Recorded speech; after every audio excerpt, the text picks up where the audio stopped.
So Ogryns, right? They're these big brutes that are modeled off of the ideas of ogres in Warhammer Fantasy. In Warhammer 40k, they help out humanity and the Imperium, even though they're one of the three things that the Imperium absolutely hates the most, being the mutants in the trio of heretics, aliens, and mutants. But as always, sometimes the Imperium can bend its strict rules and regulations if they can somehow benefit from it, especially if they get a subspecies of mutants to be human muscle to serve as protectors for humanity, mainly with them being bodyguards to commissars, or giant shield walls. But in Darktide, they are quite different compared to their tabletop and usual lore counterparts. Let's go over some baseline Ogryns stuff to talk about what they are and how they act. Ogryns originally stem from the cold, distant, high-gravity prison worlds that humanity had. But when humanity got fractured because of a bunch of AI, they were left alone for quite a while before the Emperor found them and the rest of the fragments of humanity and put them back together. These thousands of years allowed Ogryns to get their trademark physique.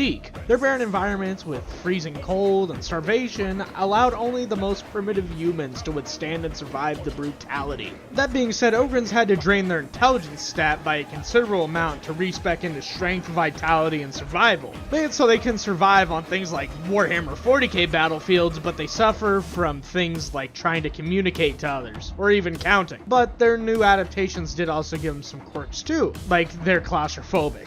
Getting into armored personnel carriers or even transport ships might be a large task for them, with them needing a commanding officer to goad them onto the ship or transport, especially if they're so small that they have to crouch down to get inside of the vehicles. As for Ogryn physiology, Ogryns fluctuate anywhere between a firm, nice 2.5 to 3 meters tall. In Imperial measurement, that means like hella tall, or 2.5 to 3 Minecraft blocks high, which is taller than most firstborn Space Marines, but they are about equal with Primaris, and they did it all with no Emperor-made gene seed. But again, drawback, they're stunted on anything that isn't survival related, not being sparkling conversationalists by any means, only having limited understandings of Low Gothic, which is the name of the language that humans use in Warhammer 40k. Apparently having speech patterns that are more akin to orcs than normal humans in this universe. But it's great because they don't really need any of that. Ogryns are too good at being tanks on legs that are so good at saving the lives of others and their commanding officers that it's almost better that their mind's always in survival mode. So when Ogryns were put into the Darktide video game, some things were changed. Even though Darktide is the best and only way you can play an Ogryn within the universe of Warhammer 40k, it's still not 100% accurate, which is okay because it's still really freaking good. It's just not exactly lore accurate, which makes sense from an ease of writing and playing standpoint, making it so the character's player can do everything else everyone else does already, like worrying about their own weapons, armor, and everything else like that, while also making them more understanding and witty for their environments and the people they talk to, giving them more characterization.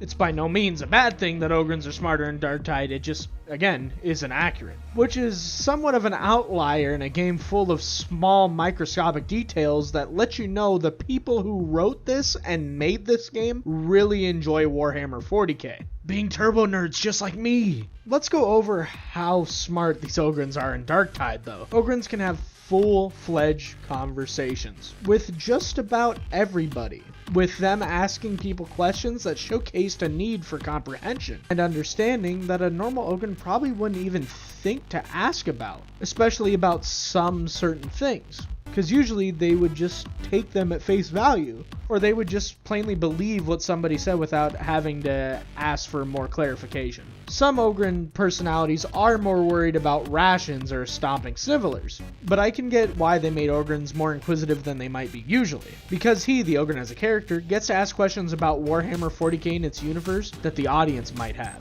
like what a God Emperor is, or what alien threats are also in the galaxy that aren't just chaos, to allow the player to get to know more about 40k and get knowledge of its universe. That is at least somewhat correct, but it's twisted by the perception of the Imperial truth and the cover-ups done by the Inquisition, making the quote-unquote facts shared fun for people who might know the deeper 40k lore, because they can dissect the half-truths and blatant lies that are in them, being really fun and engaging dialogue for everybody. Let's also talk about the fact that you can get one Ogryn into a Storm Raptor without there being any protests, with there being no voice lines or actions in the game about Ogryns hating cramped environments. It must be an Emperor sent boon then when you can pack 4 of them into a thing like that, like a can of sardines. None of them even push or shove each other or get mad about being in each other's personal space, inside a comparably small metal box floating in space and then in the air. Well, actually, they might be trying to do things to distract themselves from the fact that they are in a Storm Raptor. Most of the Ogryns' animations on the ship are him doing other things to distract himself from the ride down, like counting on his fingers or looking at his giant hands. Besides that, he just kinda hunched down, disassociating, chilling out. It's not known or said outright if this is a way that they get Ogryns on the ships, and it's not known for sure, but I think it might be a possible reason. It still seems like a little bit of a lore inaccuracy for me, but of course you want to get into gameplay and not go through the quick time event of shoving an Ogryn into a Storm Raptor. Although the Ogryn sometimes does talk in semi-broken low Gothic and doesn't always understand larger words that have too many of those pesky syllables or hard to pronounce sounds, but even the most sharp-witted and strongest Ogryn of all in the Milky Way galaxy, Nork Deadog, genius among Ogryn, that has shown that he is at a higher level than everyone else, can count to the number of 4, can speak in full senses, and can even write his whole name out.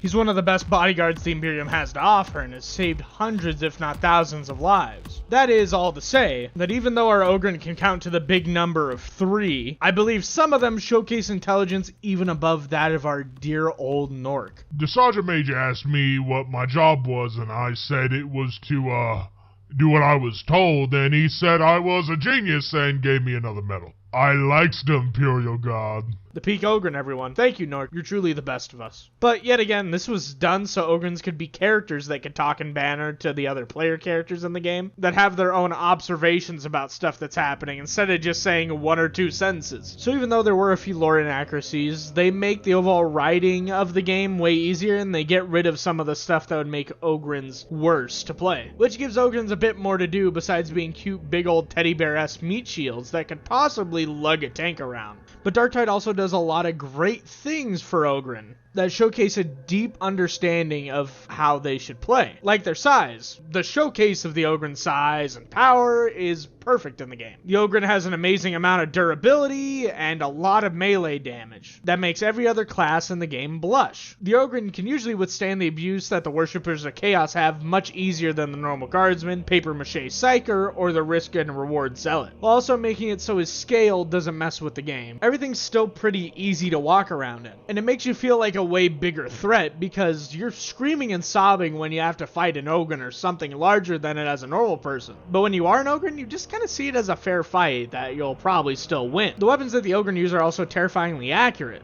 because they're usually single fire or very slow firing weapons that can't